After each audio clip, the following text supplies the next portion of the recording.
તમે જાણતા જ નથી. જો તમને અસર થાય છે, કારણ તમે એક વાર હિન્દુ પ્રસાદ છે, રોંગ બિલીફ છે, તેનું છે તમે એની ટપાલ તમે લઈ લો, એની ટપાલ રોંગ બિલીફ છે, એની ટપાલ તમે લો, તમને અસર થાય તો ખોટું જ છે બધું. જો જ્ઞાની પુરુષ ને મારે તો એ પોતે ટપાલ સ્વીકારે ને, ગાળો દે, મારે, અને તો જ છુટકારો છે. છૂટેલો હાથ છોડાવડાવે, બાકી બંધાયેલો કોઈ દાડો છોડાઈ શકે નહીં માણસ. લાખ અવતાર થાય તો શાસ્ત્રો શું કરે? શાસ્ત્રો બધું જ્ઞાન આપે, પણ બુદ્ધિજન્ય જ્ઞાન આપે. કેવું આપે? બુદ્ધિજન્ય. એ જ્ઞાનજન્ય જ્ઞાન શાસ્ત્રોમાં હોય એ નહીં. શાસ્ત્રોમાં 4 વેદ ભણી રે ત્યાર પછી મનમાં સંતોષ થાય કે 4 વેદ, પણ વેદ ઇટસેલ્ફ બોલે છે this is not dead, this is not dead, this is not dead. તું આત્મા ખોલું છે તે આ ન હોય તો એટલે આપણો 4 વેદ ભણ્યો તો આત્મા ના જડ્યો ના. આત્મા વેદ શું કે છે કે આત્મા અવ્યક્ત વેદ છે ને અવર્ણનીય છે, એટલે શબ્દોમાં તો એવો છે નહીં, એટલે વેદમાં ખોળ જડે નહીં. માટે આત્મા જ્ઞાની પુરુષની પાસે છે. કે શું કે છે? આત્મા તો બધાનામાં રહેલો છે, પણ પ્રગટ સ્વરૂપે, પ્રગટ સ્વરૂપે જ્ઞાની ની અંદર છે. તો ત્યાં તારું દીવો હગાઈશ તો દીવો સળગે, નહીં તો લાખ અવતાર સુધી તું માથા બોડ કહીશ તો કશું ભલે. શ્રીમદ રાજચંદ્ર ભગવાન છે તે એક મોટું પુસ્તક છે એમનું, તે પુસ્તક ની ઉપર લખેલું છે જેને આત્મા જાણ્યો તેને સર્વ જાણ્યો. તો પછી એક માણસ મને પુસ્તક કહેતો હતો કે આ બધું જ્ઞાન અંદર લખ્યું છે ને આ જ્ઞાન ઉપર કેમ લખ્યું છે? પુસ્તક ની ઉપર લખ્યું છે ને, પુસ્તક ઉપર. ત્યાર પછી મારે કહેવું પડ્યું પુસ્તક ઉપર એટલા જ માટે લખ્યું છે કે જો ત્યાં આત્મા જાણ્યો હોય તો માથાફોડ કરીશ નહીં અંદર વાંચવાની, અને આત્મા ના જાણ્યો હોય તો માથાફોડ કર્યા પુસ્તક ની. ભાઈ એટલું જ કહેવા માંગે. શું કે લાખ અવતાર થાય નહીં તો માથાફોડ થી કોઈ દાડો આત્મા પ્રાપ્ત થાય નહીં, કારણ કે બુદ્ધિજન્ય જ્ઞાન છે. શું છે? એ જ્ઞાન બુદ્ધિજન્ય છે. બુદ્ધિજન્ય જ્ઞાન માં શું કરવું પડે? આપણે કરવું પડે. કરવું પડે એટલે કરતા હોય, કરતા વગર કરી શકાય નહીં. અને જો જ્ઞાનજન્ય જ્ઞાન છે ત્યાં પઝલ સોલ્વ થઈ ગયું. કેટલી ઉંમર થઈ આપણી દસભાઈ? 57.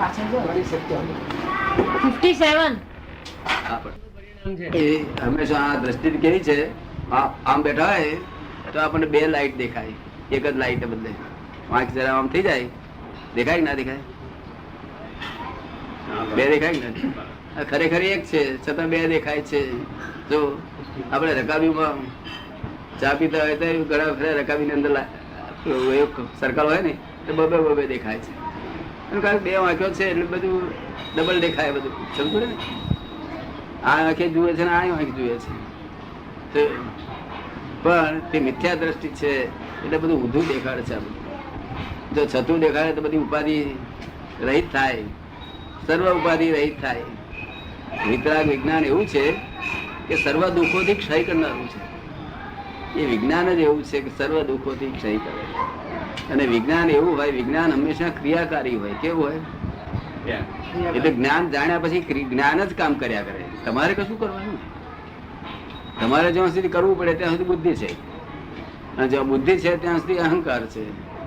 અહંકાર છે ત્યાં સુધી નિવેડો નહીં આવે. આનો નિવેડો લાવવો હોય તો નહીં આવે. આ શાસ્ત્રો ને બધું સત્સંગ થી શું થાય કે આપણને આ બહુમાં સારું શાંતિ રહે, આવતો બહુ માટે પુણ્ય બંધાય. ખોટી વસ્તુ નથી, બહુ સારી વસ્તુ છે. પણ જેને નિવેડો લાવવો હોય તેને તો નિવેડો જેનો આવી ગયો હોય તેને પૂછીએ કે તમારો નિવેડો આવ્યો છે, તો એ કહે કે મારો આવ્યો છે, તો એમની પાસે ફરીએ તો આપણો દાડો ભરે કરીએ. નહીં તો આમ લાખ કરોડ અવતાર જાય તો નિવેડો આવે નહીં. નરસિંહ મહેતા એ બધું જ છે તે વાંચ કર્યું, બધી જાતની ભક્તિઓ કરી, બધા ગુરુઓ કર્યા. છેવટે બોલ્યો કે આ બધું કરવા છતાં નિવેડો આવ્યો નહીં, માટે માર્ગ જુદો જ હોવો જોઈએ. બોલ્યો. શું બોલ્યો? જુદો હોવો જોઈએ. માર્ગ આ નો, માર્ગ જુદો જ હોવો જોઈએ. માર્ગ ફક્ત છૂટેલો હોય તો છોડાવે, બાકી કોઈ છોડાવી શકે નહીં. પોતે છૂટેલો અને મોક્ષ દાતા હોવો જોઈએ. કેવું? મોક્ષ નું દાન આપવા આવેલા હોય છે. આપણે પૂછીએ કે તમે મોક્ષ નું દાન આપવા આવ્યા છો તો આપણે ત્યાં બેસેલા કામદાર નહીં તો અમથા રખડ રખડપાટ કરીએ તો અનંત અવતારથી આનું આ જ કર્યું છે, બીજું શું કર્યું છે? શું ખાલી દ્રષ્ટિ બદલવાની જરૂર છે, બીજું કશું જ જરૂર નથી. કારણ કે ફોરેન વાળાની દ્રષ્ટિ બદલવાની જરૂર નથી. ફોરેન વાળો લાખ અવતાર સુધી કશું વળે નહીં. તમારો દ્રષ્ટિ બદલવાનું તમે ડેવલપ થયેલા છો, અધ્યાત્મમાં ફૂલ્લી ડેવલપ થયેલા છો. હિન્દુ પ્રસાદ કઈ પૂછ્યો પૂછજો, બધું કઈ હિન્દુ કશું બધું પૂછાય. હા, દરેક વસ્તુ પૂછાય. દ્રષ્ટિ બદલવાની શરૂઆત શી રીતે? તમામ શાસ્ત્રોની વાત પૂછાય. આ દ્રષ્ટિ બદલવાની શરૂઆત શી રીતે થાય?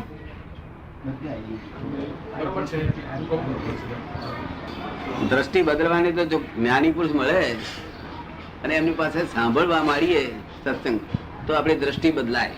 શું કહ્યું? ધીમે ધીમે. અત્યારે તમે સાંભળશો તમારી થોડી થોડી દ્રષ્ટિ ફેર થાય. એમ કરતો કરતો અમુક પરિચય થાય, એકાદ મહિનો 2 મહિનાનો, એટલે દ્રષ્ટિ બદલાય. સમજ પડે ને? અને નહીં તો જ્ઞાની પુરુષને આપણે કહીએ કે મારે તો ફોરેન જવું છે માટે દ્રષ્ટિ બદલી આલો, તો એક દાડામાં બદલી આલે. સમજ ને? આપણે જવાનું હોય ફોરેનમાં, અહીંયા કશી ક્યાં સુધી બેસી રહીએ તો એક દાડામાં બદલી આલે. દ્રષ્ટિ બદલાય એટલે ડમાણા ફેરફાર થઈ જાય. બધી વાત પૂછાય, આપણે બધા શાસ્ત્રોની વાત પૂછાય, બધા આખા જગતના શાસ્ત્રોની વાત પૂછાય. મુસ્લિમ શાસ્ત્રોનું પૂછાય, જૈનોનું પસ્તાળી આગમ છે એનું પૂછાય, બધું પૂછાય. બીજું ઉપરાંત સંસારી વાતે પૂછાય. જ્ઞાની પુરુષ એ બધું જ પઝલ સોલ્વ કરે. શું કહે? નિવેડો લાવવાનો હોય તો નિવેડો સંસારમાં ગમતું હોય તો આપણે ધર્મ ભક્તિ કર્યા કરો. આપણે શાસ્ત્રો વાંચવાથી સત્સંગ કરવાથી પુણ્ય બંધાય. આવતો બહુ ભૌતિક સુખો મળે એનો આપણે મળ્યા કરે. આગળ શાંતિ, મોટરો મળે, બંગલા મળે, પણ નિવેડો આવે નહીં. નિવેડો લાવવા માટે શ્રીમદ રાજચંદ્રે કહ્યું, શ્રીમદ રાજચંદ્રે મહેતા સાહેબ કહ્યું છે કે બીજું કાંઈ શોધમાં કે માત્ર એક સત્પુરુષને શોધીને તેના ચરણ કરોડ સરભાવ અર્પણ કરી દઈ વળતો જા, પછી જો મોક્ષ ના મળે તમારી પાસે ગેરંટી આપી છે. પણ પછી આપણા લોકો સત્પુરુષ ગમે તેને માની બે છે. શું માટે એને વ્યાખ્યા એ કર્યું કે સત્પુરુષ એ જ કે નિસ્દિન જેના આત્માનો ઉપયોગ છે. શું છે નિસ્દિન? એટલે કેટલા કલાક થયા? 24 કલાક. એટલે 25 કલાક નહીં, નિરંતર. એટલે એ કાયમ માટે પરમાનન્ટ. નિસ્દિન જેના આત્માનો ઉપયોગ છે. શાસ્ત્રમાં નથી, સાંભળવામાં નથી, છતાં અનુભવમાં આવે એવું જેની વાણી છે. તો શાસ્ત્રમાં ના હોય. હા, અમે બધું બોલીએ છીએ ને, શાસ્ત્રમાં કોઈ શાસ્ત્રમાં ના હોય. સમજ નથી? The world is the puzzle itself, એ બધું આપણે બોલીએ છીએ, કોઈ શાસ્ત્રમાં હોય નહીં. આ અમારી અપૂર્વ વાણી છે. ક્યારેય પણ હોંભળી ના હોય, વાંચી ના હોય, જાણી ના હોય. આ અમારી અજાયબી છે આ કાળની. 11મું આશ્ચર્ય છે. જો એટલે શ્રીમદ આચાર્ય એમ કહ્યું કે અંતરંગ સ્પૃહા નથી એવી જેની ગુપ્ત આચરણ, અંતરંગ સ્પૃહા નથી એવી જેની ગુપ્ત આચરણ છે. હા, એટલે પેલું બીજું વાક્ય કયું હતું? વાણી સાંભળવામાં નથી એવી જેની નથી, અનુભવમાં આવે એવી વાણી છે, છતાં અંતરંગ સ્પૃહા નથી એવી જેની ગુપ્ત આચરણ છે. કોઈ પણ જાતની સ્પૃહા હોય તો એ જ્ઞાની જ ના કહેવાય. શું કહ્યું? અરે જ્ઞાની નો ફોલોઅર છે ના કહેવાય. કઈ પણ સ્પૃહા વાળો હોય તો જ્ઞાની નો ફોલોઅર ના કહેવાય. બાકી તો કઈ આનંદ અને અનેક જાતની સિદ્ધિઓ હોય એમની પાસે, અનેક જાતની સિદ્ધિઓ હોય તો શું બાકી હોય? તે બધું સર્વસ્વ પોતે બ્રહ્માંડનો માલિક થઈને બેઠેલા હોય. કેવાય બ્રહ્માંડના માલિક સાથે આ લોકો પ્લોટના માલિક હોય છે, મકાનના માલિક હોય છે. અને જ્ઞાની પુરુષ બ્રહ્માંડના માલિક સાથે કહે છે કે આ દેહના માલિક નથી રહેતા. એક ક્ષણવાર આ મનના માલિક રહેતા નથી અને આ વાણીના માલિક રહેતા નથી, માટે બ્રહ્માંડના માલિક છે. કોઈ પણ માણસ મનનો માલિક ના હોય, વાણીનો માલિક ના હોય, દેહનો માલિક ના હોય, તે બ્રહ્માંડનો માલિક કહેવાય છે. શેના કહેવાય છે? તમારે બ્રહ્માંડના માલિક થવું નથી, તે પ્લોટના જ માલિક રહેવું છે. થવાની કોશિશ કરવી જોઈએ ને. હા, તમે પ્લોટ પર રાખ્યો નહીં રાખ્યા? શું કે છે? મકાન એમનું જોડે એમનું જ છે. આ પ્લોટ ની વાત કરે છે તમે. એટલે આ માલકી પણ તૂટી જાય તો દાડો કરે. આ તમારી જોડે વાતો કોણ કરે છે? તમને કોણ લાગે છે? શું કહે છે ઇન્દ્ર પ્રસાદ? બ્રહ્માંડના માલિક. બ્રહ્માંડના માલિક. હે બ્રહ્માંડના માલિક. કોણ? બ્રહ્માંડના માલિક. ઓ બ્રહ્માંડના માલિક. આ ટેપ રેકર્ડ 2000 નું હોય તે બોલે અને બ્રહ્માંડના માલિક બોલે તો બેની કિંમત હરખી જ થઈ ને. એમ વિશેષતા શું રહી? આ બોલે છે, બોલે કે ના બોલે? બોલાવ્યું બોલ. બોલાયેલું બોલે. બોલાયેલું બોલે. આ આ બ્રહ્માંડના માલિક બોલતા નથી. આત્માનામાં બોલવાનો ગુણ જ નથી. સમજ પડી ને? એ જળનો ગુણ છે. શાનો ગુણ છે? ચેતનાનો ગુણ જ નથી. એટલે ભગવાન બોલે છે, લોકો કે મારો આત્મા બોલે, બધી ગલત વાતો છે, સમજણ વગરની લૌકિક વાતો છે, સાચી વાત છે નહીં. આ અંદર કોણ બોલે છે? લોકો કે છે કે દાદા ભગવાન બોલે છે. દાદા ભગવાન બોલતા જ નથી. આ અંદર ઓરિજિનલ ટેપ રેકર્ડ છે. શું છે? આપ સમજમાં આવ્યું? આ ઓરિજિનલ ટેપ રેકર્ડ, એના પરથી આ ઉતરી, એના પરથી બીજી ઉતરે, ત્રીજી ઉતરે, પણ મૂળ ઓરિજિનલ હોવી જોઈએ. આપ સમજમાં આવે છે? આપની સમજમાં આવી ગઈ? એટલે આ વાણી નામે માલિક નથી. આ વાણી નામે દાતા દ્રષ્ટા છીએ. શું છે? આ ટેપ રેકોર્ડ વાગ્યા કરે છે, અમે તમે સાંભળો છો અને હું એનો જ્ઞાતા દ્રષ્ટા રહું છું કે આ ભૂલ થાય છે, કે આ ટેપ રેકોર્ડમાં ક્યાં ભૂલ થયેલી છે, એની તપાસ નિરંતર અમારી હોય. સમજ પડે ને?